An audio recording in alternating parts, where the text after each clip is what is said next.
y vamos a saludar a la doctora Celeste Fernández, que está en línea ya, para hablar de un tema de enorme sensibilidad. Se nos ocurre por todas las circunstancias que lo rodean, por la demora además que el sistema ha tenido en este caso, y bueno, por el resultado del trabajo también de un grupo importante de gente que se ha dedicado a que esto ocurra de este modo. Así es que primero saludamos a Celeste. ¿Cómo está? ¿Cómo le va? Muy buenos días. Hola, ¿qué tal? ¿Cómo están? Muchas gracias por el llamado. Bueno, Celeste, lo primero, sería interesante que contaras muy brevemente un poco la historia inicial, ¿no? El crimen de Octavio Romero, en qué circunstancias se da, por qué se lo califica como crimen de odio y cómo empieza a intervenir ASIG en todo esto, la Asociación Civil por la Igualdad y la Justicia. Sí, bueno, Octavio Romero, integrante de la Prefectura Naval Argentina, él era homosexual y había pedido a su superior jerárquico autorización para contraer matrimonio con una persona de su mismo sexo, Gabriel Ferzak. En ese momento esa autorización era obligatoria, ya no lo es, pero él había pedido permiso y bueno, ya él sufría hostigamientos por su orientación sexual, y un tiempo después aparece en las aguas del Río de la Plata con signos de violencia, ahogado, y bueno, en aguas sujetas a la jurisdicción de prefectura naval, ¿no? Entonces, primero desapareció, estuvo 6 días desaparecido y luego se encontró el cuerpo.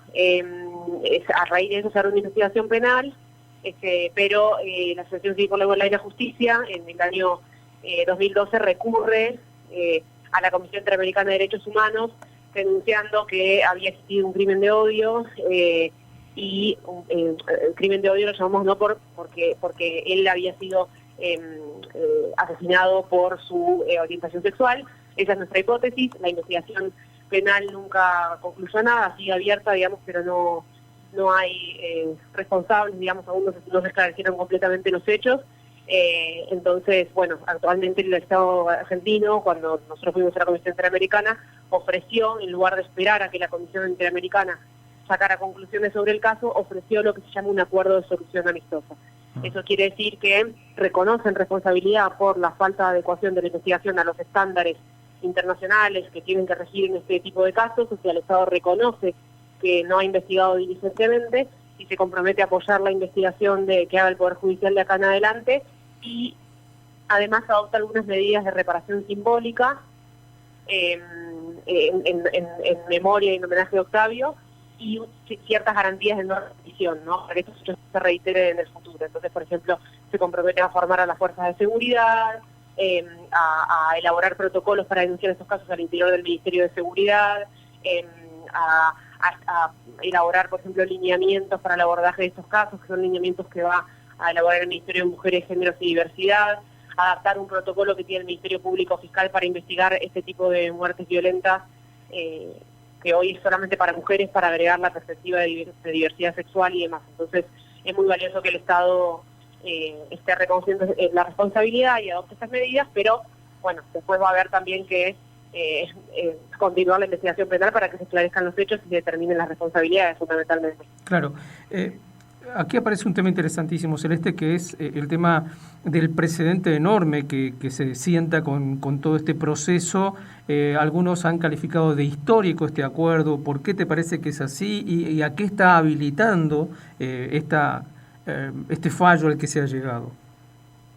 Bueno, el otro día, justo cuando estábamos en el acto de firma del acuerdo, decíamos que es un caso histórico porque es una forma de implica un paso, digamos, hacia la ruptura del silencio, de la vergüenza, del hostigamiento, del silenciamiento, de la vergüenza, del hostigamiento que ha sufrido la comunidad LGBTIQ en Argentina, ¿no? Y en Argentina y en el mundo, ¿no? Entonces, nos parece que de alguna manera que el Estado diga no estamos investigando con perspectiva de género y diversidad, es muy valioso en términos simbólicos, pero también porque digo, el acuerdo es una forma de cerrar una etapa, pero también comienza otra, ¿no? Que es, bueno, cómo vamos a hacer que las fuerzas de seguridad tengan perspectiva de género, cómo vamos a hacer cesar estos actos de discriminación y violencia por motivos de orientación sexual, identidad de género, etcétera.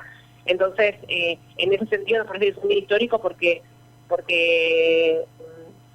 implica una ruptura con esa historia de hostigamiento y silenciamiento, y porque es el momento de iniciar todas estas medidas a las que el Estado se comprometió y bueno, tendremos que estar ahí monitoreando que efectivamente se implementen, ¿no? Uh-huh.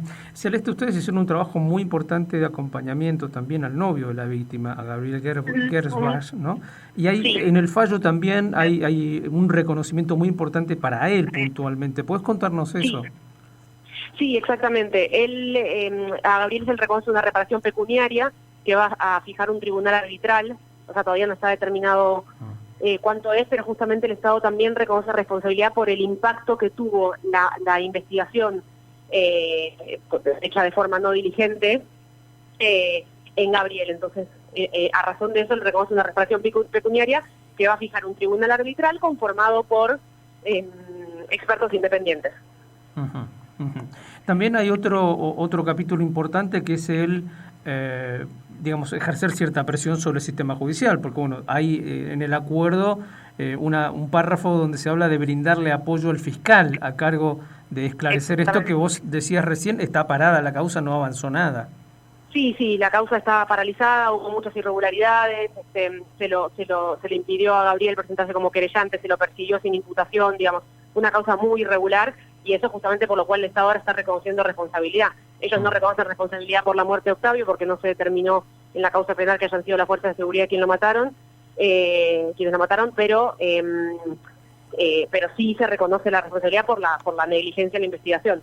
Uh-huh. Por último, y ya te pido casi como una opinión tuya dentro de ASIG, digamos, ¿qué significa para ustedes como grupo de trabajo haber logrado esto en el plano internacional? Porque esto es un fallo de la Corte Interamericana de Derechos Humanos, ¿no? Sí, la verdad que es un hecho muy importante. ASIG trabaja desde hace muchos años por la protección de grupos por la protección de los derechos de grupos vulnerabilizados. Es el primer acuerdo de solución amistosa que tenemos en todos los años que llevamos trabajando.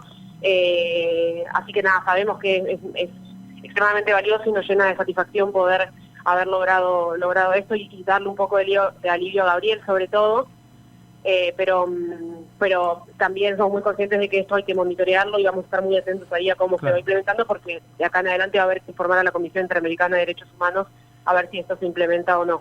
Y ustedes básicamente son equipos de abogados jóvenes, digamos.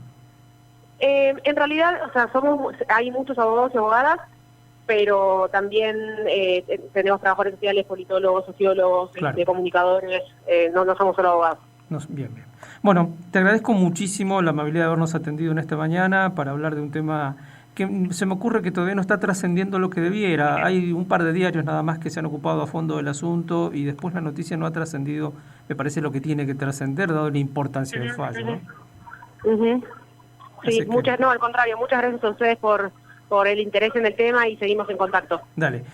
Estábamos charlando entonces con la gente de ASIG, esta organización con la que con bastante frecuencia nos comunicamos y por suerte nos ayudan a acercarnos a este tipo de situaciones. ASIG es la Asociación Civil por la Igualdad y la Justicia.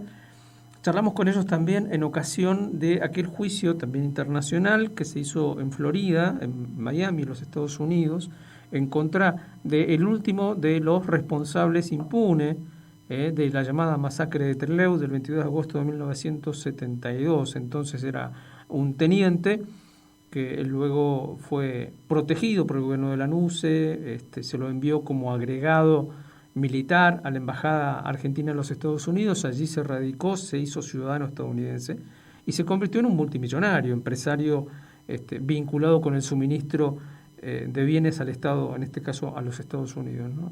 Y esa circunstancia de su poder económico más la ciudadanía estadounidense hacía que fuera imposible extraditarlo a la Argentina durante muchos años. Bueno, logró así y otra gente, los propios familiares de los fusilados en Trelew presionaron junto con también la gente de otras organizaciones como para que finalmente se llevara adelante el juicio en Miami, juicio que se realizó y condenó a este hombre por lo menos a pagar una indemnización, aunque difícilmente se lo extradite a la Argentina. 34 minutos pasaron de la hora 9, hablábamos del crimen de Octavio Romero el gobierno argentino ha reconocido su responsabilidad por las irregularidades en la investigación de este crimen, que, como escuchaban ustedes recién, permanece sin ningún tipo de resolución. La investigación no avanzó y el Estado argentino se ha comprometido a prevenir y sancionar este tipo de delitos denominados delitos de odio. Hablábamos con Celeste Fernández, abogada y directora adjunta programática de la Asociación Civil por la Igualdad y la Justicia.